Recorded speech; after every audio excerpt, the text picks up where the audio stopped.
Saudara, pada hari ini saya sampaikan firman Tuhan berseri. Saya memberikan judul menerima yang terbaik dari Tuhan. Ibadah pertama saya berbicara mengenai benih atau firman. Di dalamnya saya berbicara kalau Anda mengerti sebuah pewahyuan besar ini, ternyata firman itu adalah benih. Benih, kalau Anda bisa menanamkan benih ini di dalam hati Anda akan mengalami perubahan, terobosan, dan Anda akan berbuah. Dalam segala area dalam kehidupan Anda, sekalipun Anda merasa bahwa Anda nggak punya kelebihan, bakat Anda nggak banyak, saudara, Anda punya banyak kekurangan, tapi kalau Anda berhasil menanamkan benih tersebut dalam hati Anda, saudara, itu akan menghasilkan sesuatu yang besar. Anda bisa jadi berkat besar, sekalipun hari ini Anda merasa bahwa Anda tidak punya banyak kelebihan. Pendidikan Anda mungkin rendah, ya, saudara, talenta Anda nggak banyak. Tapi kalau Anda ngerti rahasianya, Anda akan mengalami perubahan. Anda bisa jadi berkat besar. Yang kedua, saya bicara mengenai mimpi. Mimpi itu penting. Tuhan menciptakan kita nggak sama seperti binatang. Tuhan menciptakan kita serupa dengan gambarnya. Dengan kata lain, kita ini diciptakan dengan kapasitas untuk bermimpi. Tidak bermimpi itu tidak berada dalam kehendak Tuhan. Tuhan gak mau Anda hidup di dunia ini tidak menggunakan kapasitas dan kemampuan yang Tuhan sudah tanamkan. Yaitu kapasitas untuk bermimpi. Dan bahkan mimpi itu membentuk diri kita. Saya percaya gak ada yang namanya orang besar. Yang ada hanyalah orang-orang biasa yang mempercayai Tuhan untuk perkara yang besar. Orang-orang biasa yang bermimpi besar. Kalau Anda bermimpi kecil, Anda jadi orang yang kecil. Kalau Anda punya mimpi yang besar, Anda jadi orang besar. Jadi sebetulnya nggak ada sebetulnya orang besar. Yang ada adalah orang biasa dengan mimpi yang besar. Itu sebabnya iblis benci pemimpi. Sebetulnya dia takut ada orang Kristen yang berdiri dengan iman, berani mempercayai hal-hal yang besar dalam hidupnya. Itu sebabnya saya bagikan ada 3 cara setan untuk membunuh mimpi Anda atau menghentikan Anda untuk bermimpi. Anda bisa dengarkan pesan lengkapnya dia di YouTube atau di beberapa platform. Yang ketiga, saudara, ibadah ketiga saya bagikan mengenai hikmat.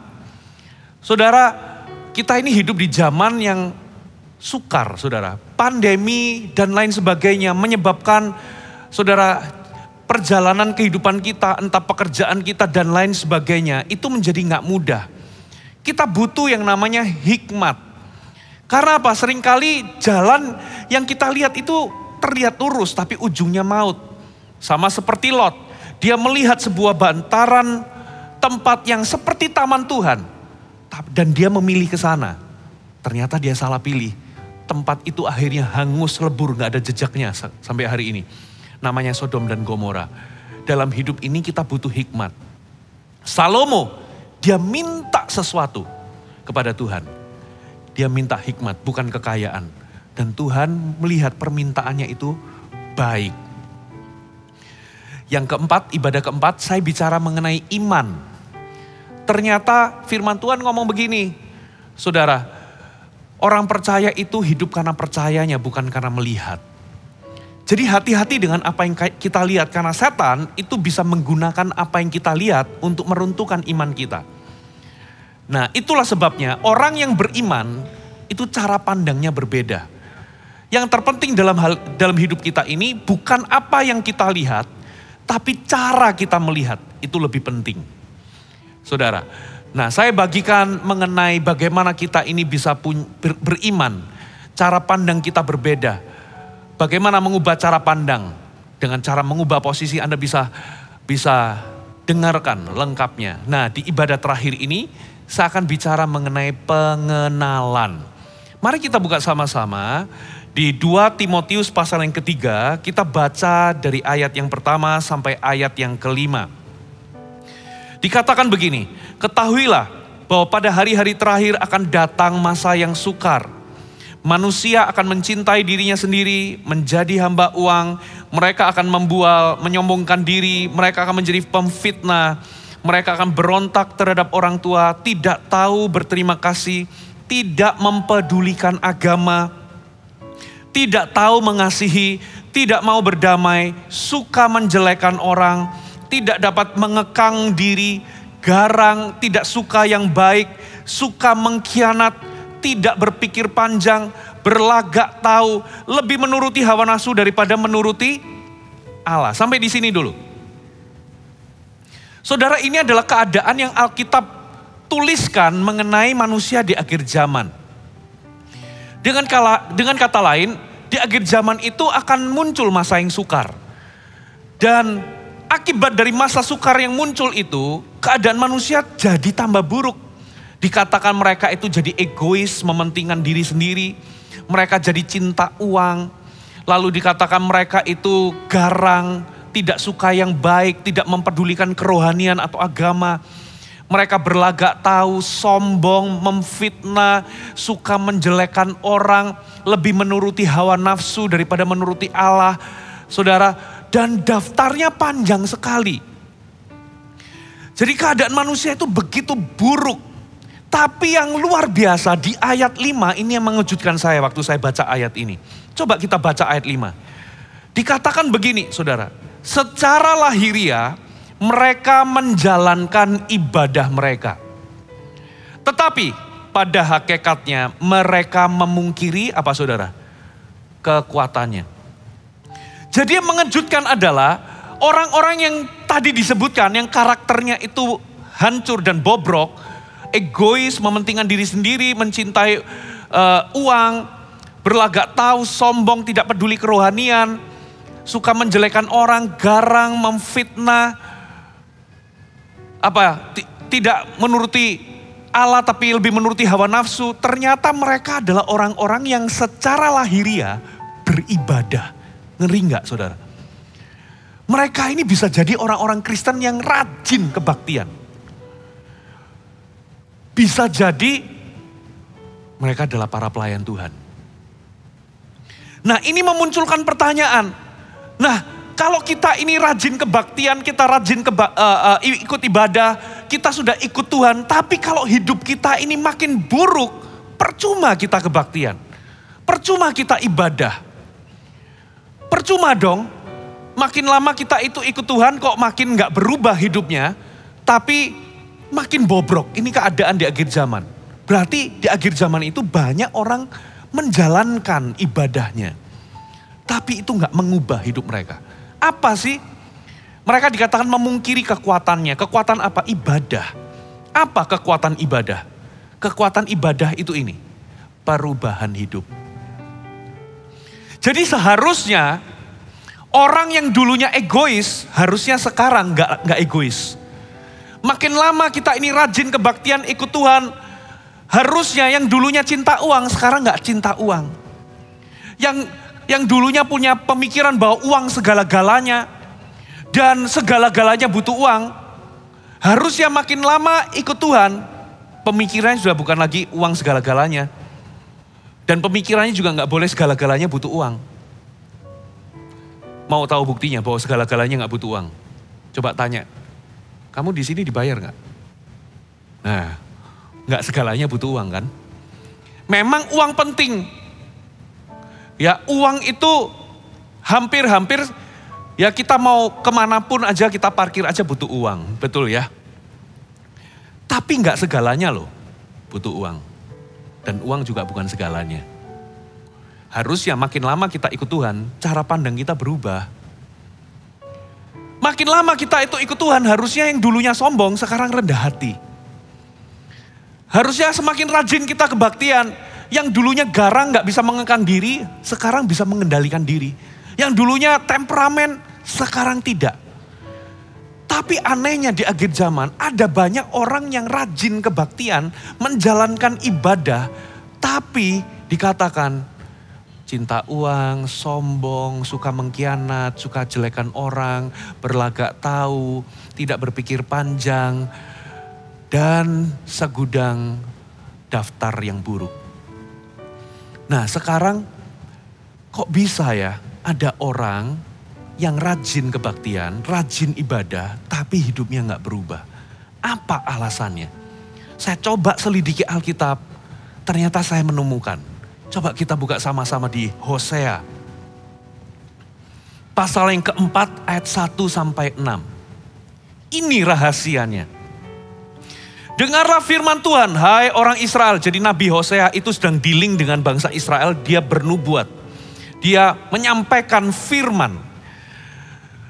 Dengarlah firman Tuhan, hai orang Israel. Sebab Tuhan itu dealing dengan penduduk negeri ini. Berperkara dengan penduduk negeri ini.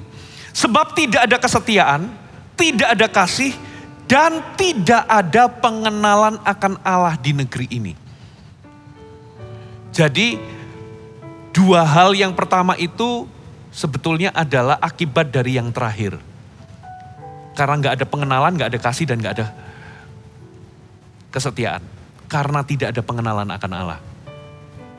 Hanya mengutuk, berbohong, membunuh, mencuri, berzina, melakukan kekerasan, dan penumpahan darah menyusul penumpahan darah.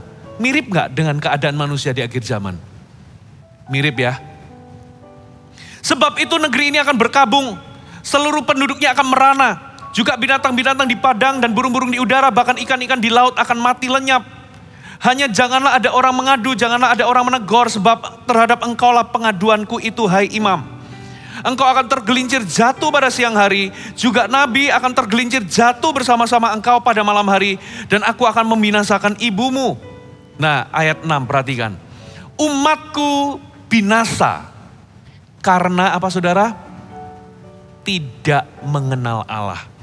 Karena engkaulah yang menolak pengenalan itu, maka aku menolak engkau menjadi imamku. Dan karena engkau melupakan pengajaran Allahmu, maka aku juga akan melupakan anak-anakmu. Jadi penyebabnya bangsa Israel di zaman itu dikatakan berbohong, hanya mengutuk, berbohong, membunuh, mencuri, berzina, melakukan kekerasan, penumpahan darah, menyusul penumpahan darah. Karena apa? Karena tidak ada pengenalan akan Allah. Mereka beribadah sih, tapi mereka gak kenal Tuhan. Bahkan dikatakan umatku itu binasa karena mereka tidak mengenal Allah dan mereka menolak mengenal Allah. Kata mengenal Allah di sini dalam terjemahan New King James itu diterjemahkan begini, my people are destroyed. Umatku itu hancur for lack of knowledge. Lack of knowledge. Kekurangan, kalau dalam bahasa Indonesia lack of knowledge, knowledge itu diterjemahkan sebagai pengetahuan. Tapi dalam bahasa aslinya, ternyata knowledge di sini, itu artinya kata knowledge itu pakai kata da'at. Da'at itu D-A-A-T. Da'at itu adalah kata benda dari mengenal, yaitu pengenalan. Kata kerjanya adalah yada atau mengenal. Yada ini artinya apa? Saudara, da'at ini berasal dari dua suku kata yang kalau diartikan dalam bahasa Indonesia itu artinya pintu dan mata. Apa maksudnya pintu dan mata di sini? Pintu mata ini maksudnya apa? Jadi orang Israel zaman dulu itu tinggal dalam sebuah rumah dan gak ada jendelanya. Jadi orang kalau di rumah mau lihat keadaan di luar ini lagi, mendung kah atau hujan kah atau banyak angin kah, mereka itu harus keluar dari pintu, keluar dari rumah karena gak ada jendela, keluar dari pintu lalu mereka mendongak ke atas untuk mendapatkan sebuah pengetahuan tentang keadaan di luar rumah. Jadi pengetahuan di sini itu pakai kata da'at, itu berarti mengenal, bukan sekedar teori, tapi mengalami. Sama seperti begini loh, ada orang kasih tahu saya, Pastor Fuji, di dalam gereja di mimbar, di podium itu ada mimbar. Nah, ini pengetahuan bahwa saya tahu di sini ada mimbar.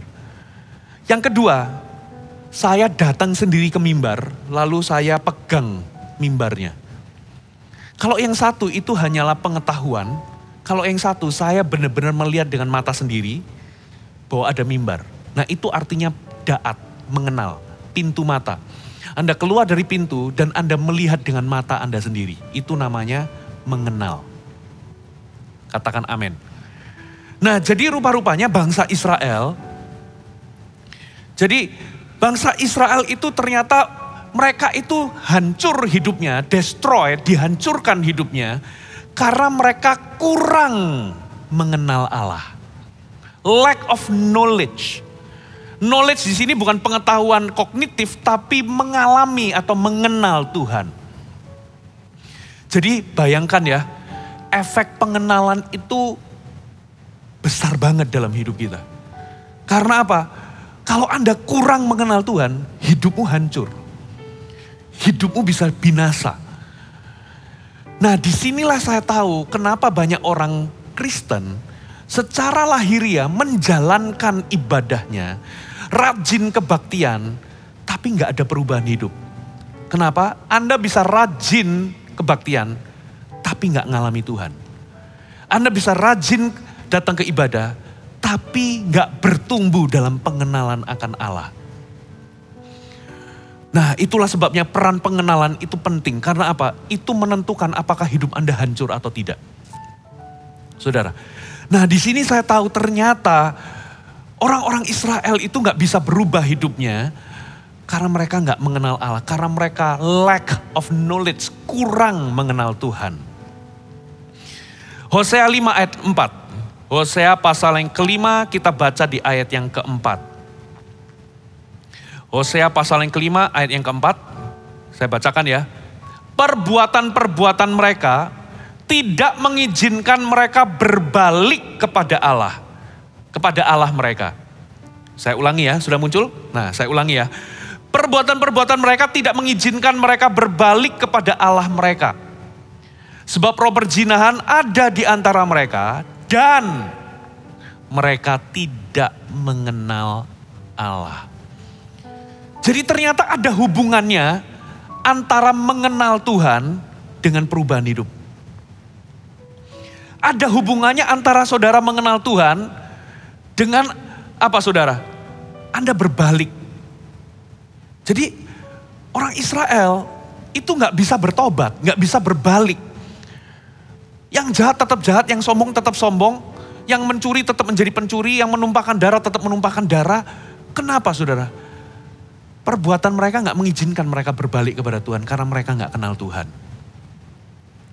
Nah, berarti penting loh bagi kita ini untuk bertumbuh semakin kenal Tuhan. Ada amin saudara? Nah, kita kembali ke kata da'at tadi, pengenalan. Ya, itu berarti kata benda. Kata kerjanya adalah yada. Di sini. Nah, artinya pintu mata. Maksudnya begini, yada itu berarti Anda itu mengenal Tuhan dengan cara Anda melihatnya sendiri, dengan cara saudara itu mengalami sendiri siapa Tuhan itu dalam kehidupan Anda. Coba kita buka Ayub 42 ayat yang kelima. Ayub 42 ayat yang kelima.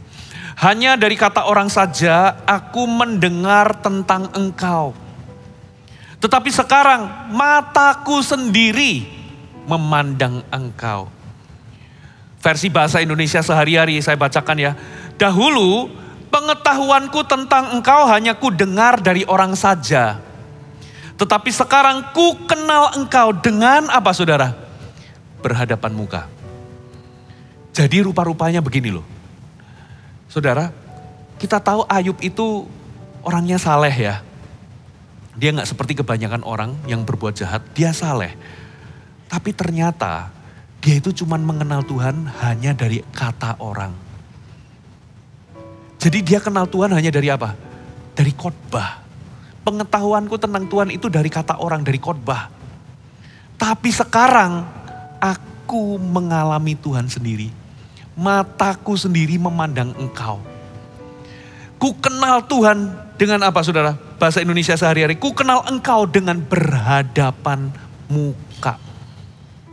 Nah disinilah saudara, ternyata pengenalan di benak kita itu beda dengan pengenalan di benaknya Tuhan.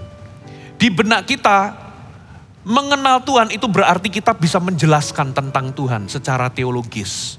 Kita bisa berargumen kalau orang itu menyerang Tuhan kita bisa berargumen, Tuhan kita itu seperti ini, seperti ini, seperti ini. Oh, kita ini bisa membuktikan secara historis di dalam Alkitab bahwa Tuhan kita adalah Tuhan yang begini-begini. Ternyata bukan itu maksudnya. Mengenal Tuhan itu bukan itu cuman tahu tentang Tuhan. Nah, mengenal Tuhan di sini itu artinya yada. Dan yada itu punya 3 aspek. Yang pertama adalah saudara mengalami Tuhan.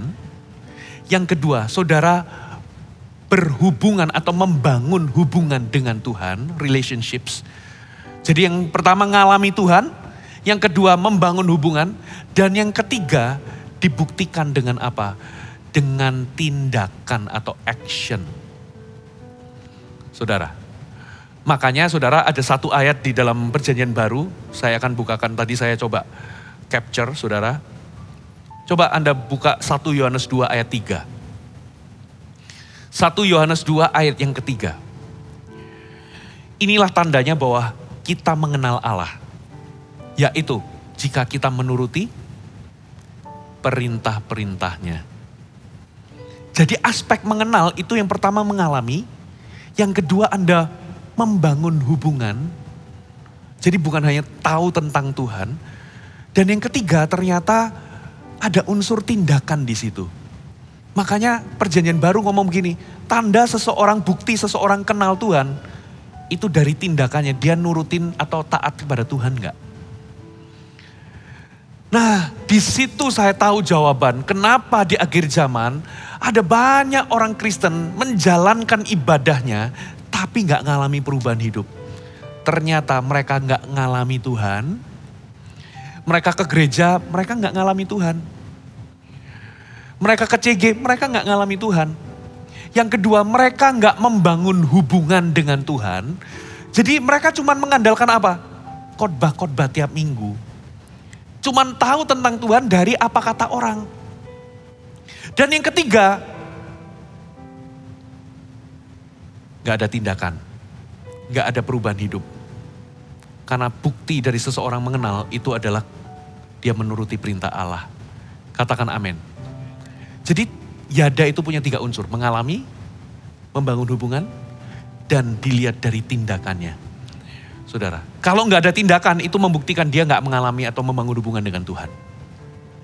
Saudara, nah di sini, saudara, saya jadi ngerti. Nah kata yada, saya coba selidiki dalam kitab Kejadian, itu kata yang sama, yada itu dipakai untuk ini loh. Untuk hubungan persetubuhan suami dan istri. Pakai kata, ya biasanya ada katakan dalam bahasa Inggris, he knew. Knew itu dia mengetahui, itu berarti dia itu lagi, sorry ya, ini bukan bermaksud ini. Tapi dia lagi bersetubuh. Jadi ternyata kata yada itu ada unsur seperti keintiman antara suami dan istri. Nah kata yada ini di dalam Perjanjian Baru, kalau yada itu kan Hebrew, Ibrani. Di dalam Perjanjian Baru, kan Alkitab dituliskan pakai bahasa Gerika atau Yunani. Jadi yang selevel dengan kata yada itu adalah ginosko. Nah kata ginosko ini juga dipakai untuk menceritakan seorang suami bersetubuh dengan istri. Kata ginosko itu. Nah, satu kali Yesus pernah ngomong soal ginosko. Mau tahu di mana? Coba kita lihat Matius pasal yang ke-7. Ayat 22 sampai 23. Matius 7 ayat 22 sampai 23. Anda masih bersama dengan saya? Pada hari terakhir banyak orang, nah di sini ngeri saya terus terang. Kalau Alkitab ngomong banyak orang itu banyak. Dan apakah saya termasuk di golongan orang banyak ini? Ngeri loh ya. Banyak orang akan berseru kepadaku, Tuhan, Tuhan, bukankah kamu bernubuat demi namamu? Kami bernubuat demi namamu, mengusir setan demi namamu, dan mengadakan banyak mujizat demi namamu juga. Kalau Anda di mall, tiba-tiba ada orang panggil, katakanlah nama Anda Andi gitu ya. Anda jalan di mall lalu ada orang teriak, Andi, Andi, berseru, Andi, Andi. Memanggil nama Anda berarti orang ini kenal dong sama Anda. kamu kan teman sekolahku. Kan kita pelayanan bareng, kita ngusir setan bareng, bernubuat bareng. Aku kan pernah lakukan sesuatu bagi kamu. Nah, lalu Anda noleh, katanya dia ngomong aku pernah main sama dia. Dia pernah melakukan sesuatu untuk saya. Tapi kok saya ngelihat, kok gak kenal ya? Siapa kamu? Nah, di akhir zaman banyak orang berseru Tuhan, Tuhan. Berarti ini kenal dong, manggil Tuhan. Jadi ini adalah orang yang merasa kenal sama Tuhan. Tapi ayat 23-nya Yesus ngomong gini. Mana? Oke, pada waktu itulah aku akan berterus terang kepada mereka dan berkata, aku tidak pernah mengenal kamu. Enyahlah daripadaku sekalian pembuat kejahatan. Lihat. Ada orang, Tuhan, aku kan berbuat demi namamu, ngusir setan demi namamu, sok kenal kan? Kenal kan? Tapi Yesus ngomong gini, sebentar. Aku terus terang ya, aku gak pernah kenal kamu, siapa kamu? Ternyata kata mengenal di sini itu pakai kata ginosku. Berarti secara literal Yesus itu ngomong gini, Yesus itu maha tahu loh. Tuhan kita itu maha tahu. Dia tahu tentang kita semua. Tapi Yesus ngomong gini, aku itu maha tahu dan aku tahu semua tentangmu. Tapi terus terang, aku gak pernah berginosko denganmu. Dengan kata lain, aku tidak pernah intim, tidak pernah akrab, dan tidak pernah berinteraksi denganmu. Aku tahu tentangmu karena aku maha tahu. Tapi kita gak pernah berinteraksi. Nah, makanya mengenal itu dua sisi. Kalau Anda ketemu sama orang, ya, lalu orang itu ngaku kenal Anda, lalu Anda ngomong aku gak kenal, itu berarti orang itu cuma tahu. Jadi kalau tahu itu cuma satu sisi, kenal itu dua sisi. Pernah satu kali saya itu di WA sama orang, lalu dia, kamu apa kabarmu, gimana bro, gini. Saya tanya, sorry kamu siapa? Kita kan temen. Pernah loh ini, kita kan teman satu sekolah gini. Ya sebentar, sorry ya aku itu lupa, saya itu kan sungkan kan. Sorry saya itu gampang lupa gini. Kamu ada foto gak? Dia kirimin foto ada 3 orang duduk di meja. Dia ngomong gini, coba tebak siapa aku, hehehe. Saya tebak, kamu ini kan? Salah ternyata. Nah ini namanya berarti kita cuman teman sekolah tapi kita gak kenal. Dia ngaku kenal saya bener-bener gak kenal dia. Nah berarti dia cuma tahu tentang saya, tapi kita gak kenal, kita gak akrab. Kita sama Tuhan juga gitu loh. Kita merasa kenal Tuhan, tapi Tuhan kenal kita enggak. Kalau Tuhan ngomong aku kenal juga sama orang ini, berarti itu namanya kenal. Dua sisi. Katakan amin. Tapi kalau kita ngaku kenal Tuhan, Tuhan ngomong enggak, gitu, itu namanya kita cuman tahu tentang Tuhan dan bukan kenal Tuhan. Saudara, kita bisa tahu tentang Bapak Presiden kita Jokowi. Kita baca buku biografinya dari dia lahir, ya, makanan kesukaannya, warna kesukaannya, bahkan kita bisa tahu pemikiran-pemikirannya, gaya hidupnya.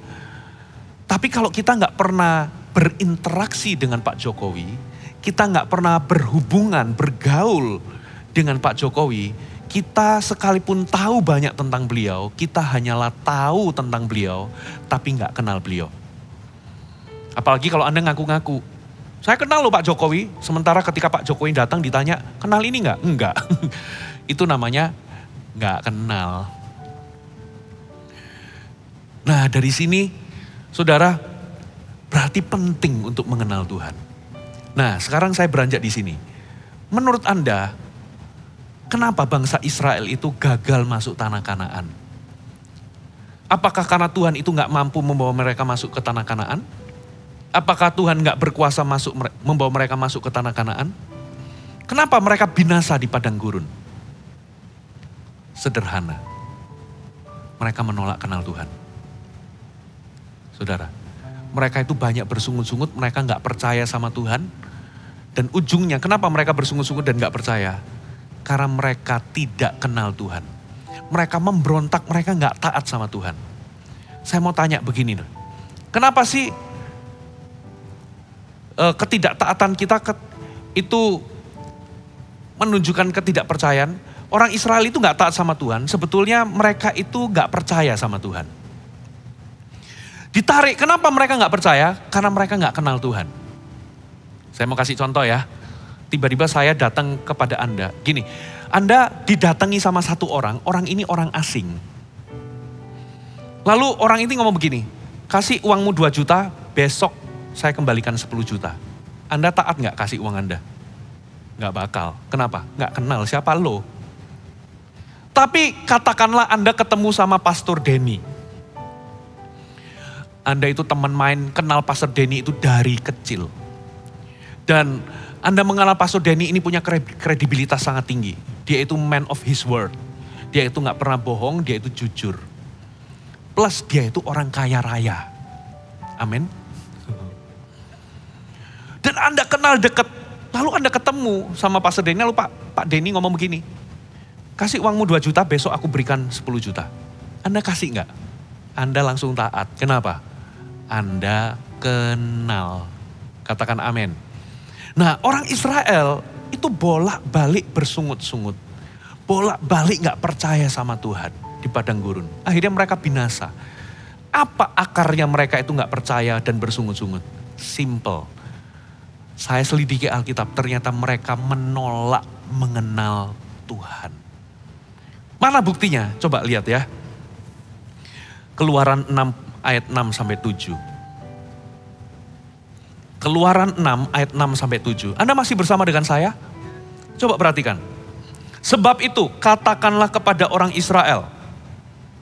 Ini Musa disuruh ngomong ya. Akulah Tuhan, aku akan membebaskan kamu dari kerja paksa orang Mesir. Melepaskan kamu dari perbudakan mereka dan menebus kamu dengan tangan yang teracung dan dengan hukuman-hukuman yang berat. Aku akan mengangkat kamu menjadi umatku dan aku akan menjadi Allahmu. Supaya kamu mengetahui, katakan mengetahui. Bahwa akulah Tuhan Allahmu yang membebaskan kamu dari kerja paksa orang Mesir. Dan aku akan membawa kamu ke negeri yang dengan sumpah telah kujanjikan memberikannya kepada Abraham, Ishak dan Yakub. Dan aku akan memberikannya kepadamu untuk menjadi milikmu. Kapan Tuhan ngomong ini?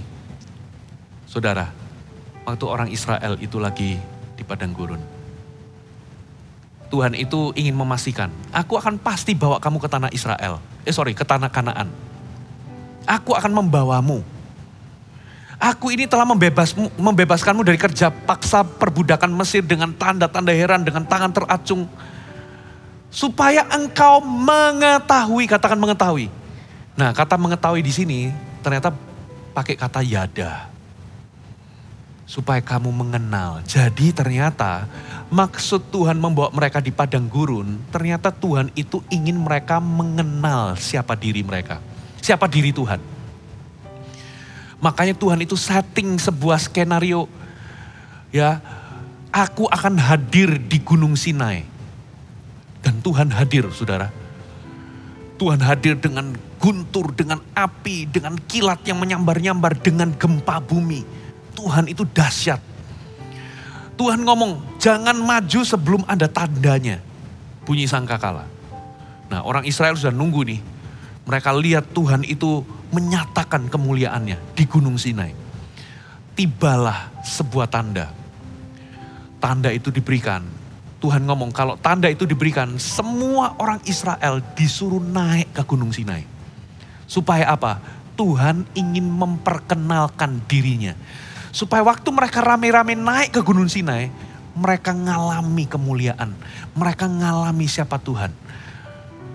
Saudara, dan guess what, apa yang terjadi? Orang Israel ngomong gini sama Musa. Musa, jadi tanda sudah diberikan, mereka ngomong, Musa, kami pasti mati kalau kami masuk. Kamu aja yang naik. Nanti Tuhan ngomong apa, kamu yang turun nanti sampaikan kepada kami. Tuhan itu ngundang mereka, Tuhan udah gak sabar ingin memperkenalkan dirinya. Supaya mereka itu ketika naik ke Gunung Sinai, mereka ngalami hadirat Tuhan atau kemuliaan Tuhan. Ternyata orang Israel menolak. Di situ saya tahu hati Tuhan sedih. Tuhan ngomong begini sama Musa, sudah gak apa-apa, biarkan kamu aja yang naik. Itu nadanya nada sedih loh. Kamu sendiri aja. Musa naik sendiri, coba lihat kelakuan bangsa Israel. Musa itu ternyata 40 hari di sana. Nah orang Israel itu di pikiran mereka itu cuma satu, tanah perjanjian. Mereka gak sabar, hari pertama, hari kedua, seminggu, 2 minggu gak turun-turun Musa. Mereka ngomong ini Musa pasti mati. Mereka mendesak Harun, bikin patung lembu emas. Ternyata itu adalah kebudayaan Mesir, sesembahannya orang Mesir. Anak lembu emas itu. Bikin. Jadi akhirnya terdesak, Harunnya minta semua anting-anting gelang emas dikumpulin, saudara, dibakar, saudara, dan dicetak jadi anak lembu emas. Lalu Harun ngomong begini, inilah Allahmu yang akan membawamu masuk ke tanah perjanjian. Gila enggak saudara? Ternyata orang Israel itu ngebet ingin masuk ke tanah perjanjian. Mereka menolak mengenal Tuhan. Dari sini saya bisa tahu alasan pertama, kenapa orang Israel gagal masuk tanah Kanaan. Sederhana, catat baik-baik ya. Karena orang Israel lebih mementingkan tanah perjanjian ketimbang pribadi Tuhan. Ketimbang mengenal Tuhan. Jadi ternyata yang lebih penting bagi orang Israel itu tanah perjanjian. Daripada mengenal Tuhan. Alasan kedua, saudara. Kenapa Tuhan itu bawa mereka ke padang gurun? Supaya mereka mengenal Tuhan kan? Tuhan itu mau menyatakan dirinya. Menurut Anda kalau Anda jadi orang Israel, Anda penasaran gak ingin kenal Tuhan? Tuhan yang menghancurkan Mesir dengan 10 tulah. Tuhan yang memberikan penyertaan dalam bentuk tiang awan dan tiang api. Tuhan yang bikin mujizat, laut terbelah, mereka nyebrang dengan tanah yang kering. Saudara, lalu di padang gurun mereka masuk, hari pertama jadi padang gurun, mereka gak kedinginan waktu malam, mereka gak kepanasan waktu siang. Karena apa? Ada tudung tiang awan dan tiang api. Belum lagi, di padang gurun itu gak ada air. Mereka memang, waktu berkemah gak ada air. Tuhan keluarkan air dimanapun mereka berkemah. Bayangkan 3 juta orang, 4 juta orang. Kalau satu orang butuh 2 liter per hari, 4 kali 2 berarti 8 juta liter per hari. Padahal di situ gak ada sungai, gak ada kolam. Muncul sumber dimanapun mereka berteduh atau mereka berkemah. Jadi pertolongan dan mujizat Tuhan nyata gak? Nyata loh saudara. Tapi waktu Tuhan suruh mereka, ayo kenal aku. Mereka gak mau. Jadi saya tahu alasan kedua kenapa orang Israel gagal. Catat baik-baik ya. Mereka lebih suka, lebih tertarik sama pertolongan Tuhan dan mujizat. Tapi mereka gak pernah tertarik mengenal Tuhan pembuat mujizat. Hari ini kita akan puasa nih. Saudara, ini akan mengevaluasi hati kita. Kita ini selama ini lebih suka pertolongan Tuhan atau mengenal Tuhan. Sayangnya bangsa Israel, mereka itu suka mencari pertolongan Tuhan, tapi gak pernah tertarik mengenal Tuhan. Ironis ya. Ironis loh. Banyak orang Kristen juga sama, hari ini lebih suka, lebih mengejar apa yang Tuhan bisa lakukan kepada mereka, ketimbang siapa Tuhan bagi diri mereka. Ada banyak orang ikut Tuhan karena apa yang Tuhan bisa lakukan. Tapi sangat sedikit orang yang ikut Tuhan karena memang ingin kenal Tuhan. Gak salah dengan pertolongan Tuhan, gak salah dengan mujizat Tuhan. Tuhan kita setia, Dia pembela, Dia penolong kita, Dia Bapa yang baik. Buktinya apa? Orang Israel di padang gurun itu membuktikan bahwa Dia Bapa yang bertanggung jawab. Tuhan pelihara mereka di padang gurun. Betul ya? Tapi pertanyaannya, ada banyak orang percaya itu lebih cari pertolongan Tuhan tapi tidak tertarik mengenal Tuhan. Nah, bangsa Israel itu gak penasaran siapa yang bikin mujizat 10 tulah ini. Bangsa Mesir yang adidaya itu kok bisa membebaskan kami. Siapa ini Tuhan yang bisa membelah laut? Siapa Tuhan ini yang memberikan tiang awan dan tiang api berjalan menyertai? Siapa Tuhan ini? Harusnya mereka itu penasaran dan tertarik. Waktu Tuhan undang, mereka itu harusnya lari ke Gunung Sinai. Mengalami Tuhan, membangun hubungan dengan Tuhan di situ. Yang ada, mereka kebelet masuk ke tanah perjanjian. Mereka lebih suka janji Tuhan dan pertolongan Tuhan ketimbang pribadi Tuhan. Nah, di titik ini beda dengan Musa. Saudara, coba kita lihat Keluaran 33. Musa doanya apa, saudara? Anda masih bersama dengan saya, amin? Keluaran 33 ayat 13. Kalau teriakannya orang Israel itu, mana tanah perjanjian, mana tanah perjanjian? Lihat teriakannya Musa, itu ini. Maka sekarang jika aku kiranya mendapat kasih karunia di hadapanmu, beritahukanlah kiranya jalanmu kepadaku.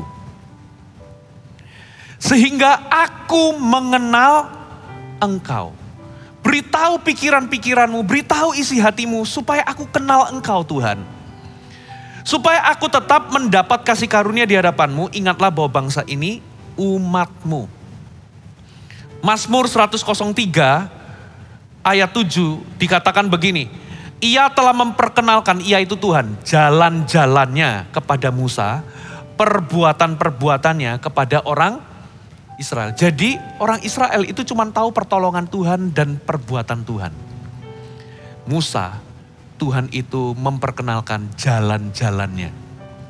Apa bedanya jalan dengan perbuatan? Saudara, jalan itu artinya rancangan atau pikiran atau isi hati. Saudara, perbuatan itu adalah hasil dari rancangan atau isi hati Tuhan. Atau hasil dari pikiran Tuhan. Yang didapat Musa itu adalah pikiran dan rencananya Tuhan. Yang didapat oleh orang Israel cuman pertolongannya saja. Beda. Yang satu itu pengenalan, yang satu itu cuman pertolongan. Beda nggak? Beda. Kenapa? Orang Israel memang menolak mengenal Tuhan. Mereka lebih condong sama pertolongan Tuhan, sama mujizat. Sementara Musa, ini teriakannya Musa, beritahu aku jalan-jalanmu Tuhan. Pikiran-pikiranmu, rancanganmu, hatimu. Supaya aku mengenalmu.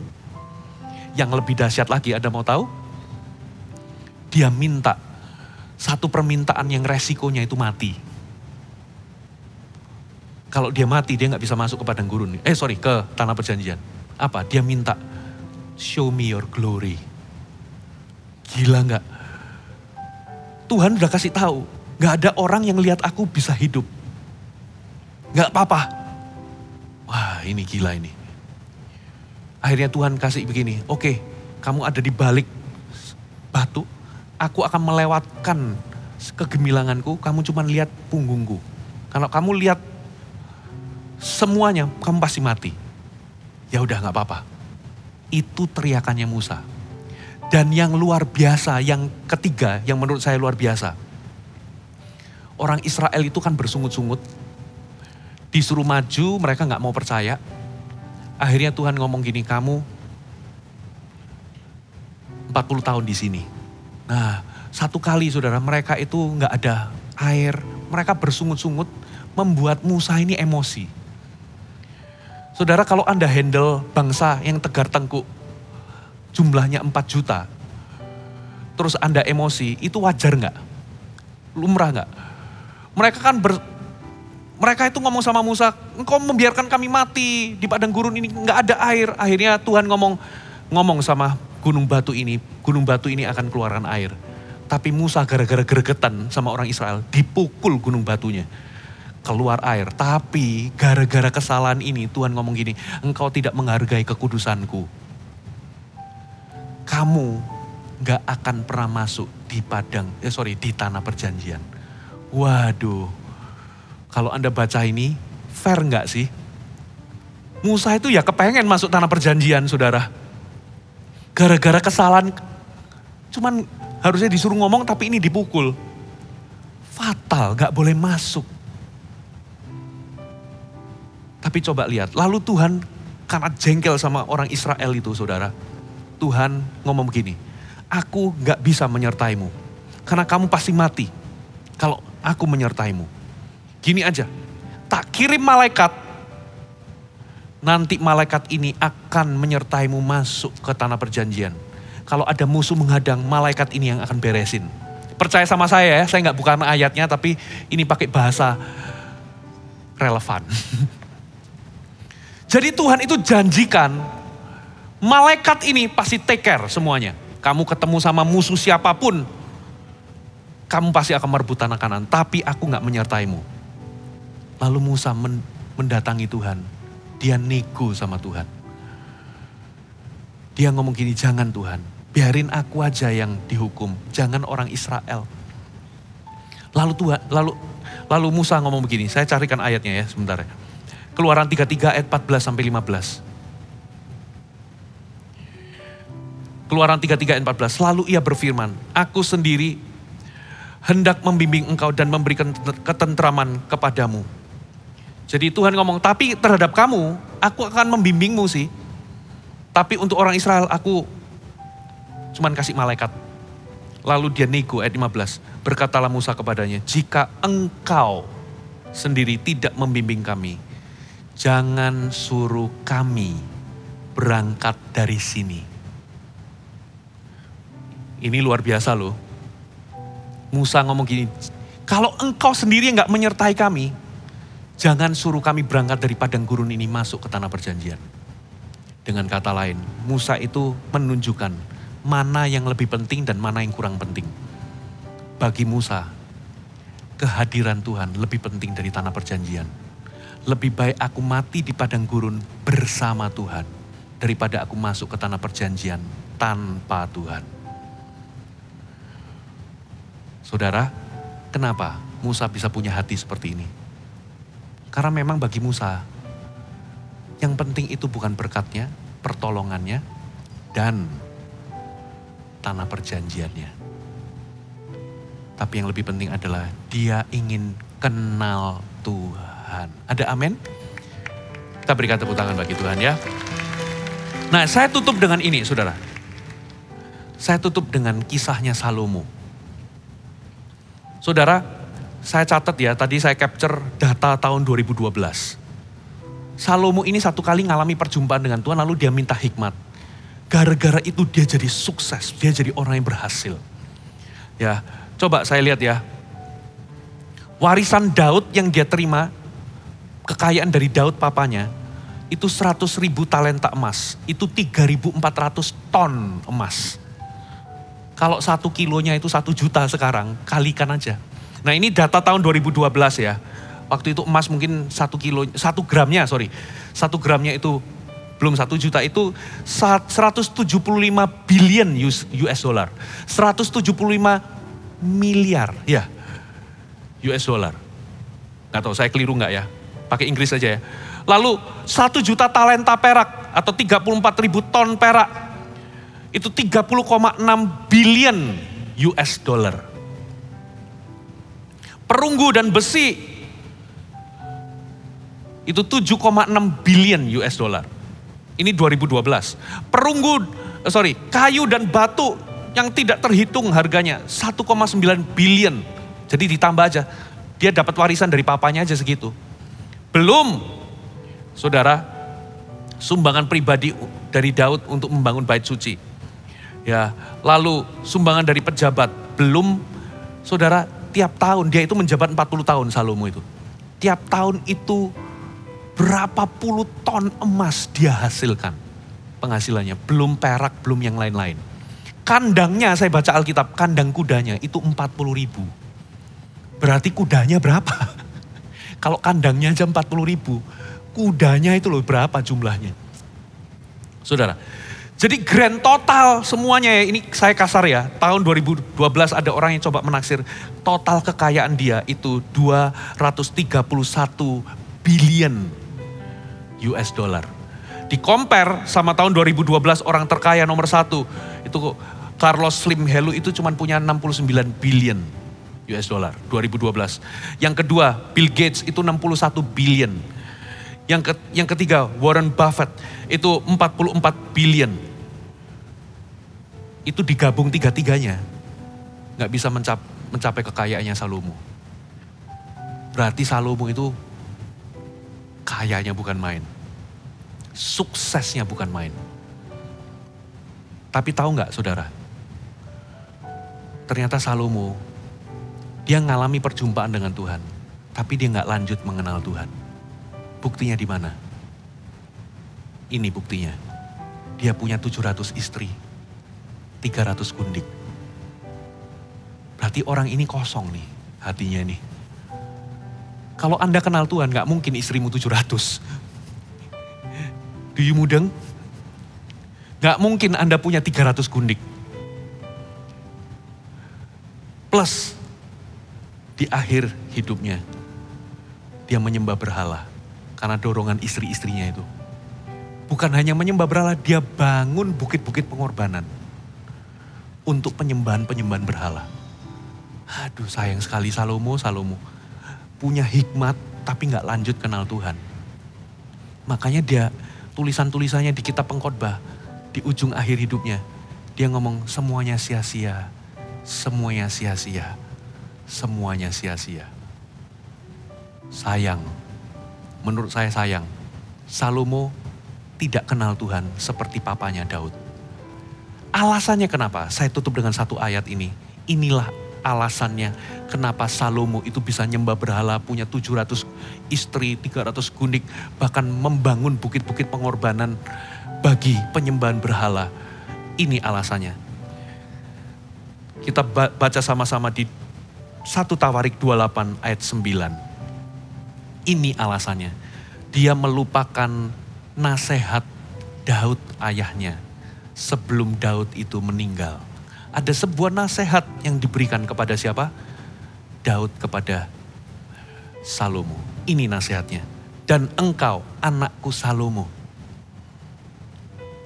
kenallah Allah papamu ini.